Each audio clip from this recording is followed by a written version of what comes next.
এরকম দই পরোটা আপনারা হয়তো আগে কখনো রেস্তোরাঁয় খেয়েছেন কিংবা ধাবাতে খেয়েছেন।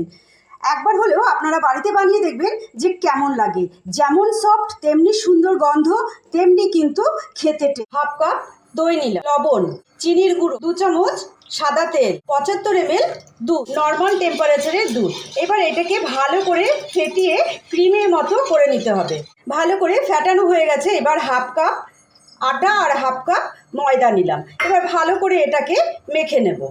একটা সফট ডো তৈরি করে নিলাম। চামচ তেল দিয়ে এটাকে 5 মিনিটের জন্য রেস্টে রেখে দিচ্ছি। 10 মিনিট হয়ে গেছে। চাকিতে একটু ময়দা ছিটিয়ে এটাকে একটু বেলে নিচ্ছি, গোল করে বেলে নিচ্ছি।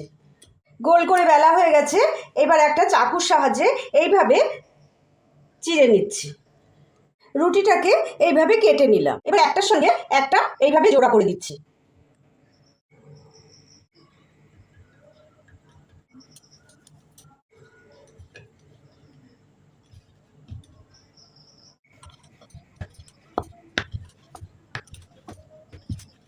একটা পরোটা তৈরি হয়ে গেল।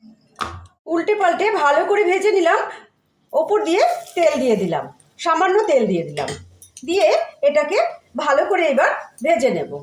আমাদের দহি পরোটা কিন্তু খুব সুন্দরভাবে তৈরি হয়ে গেছে। লাল করে ভেজে নিলাম।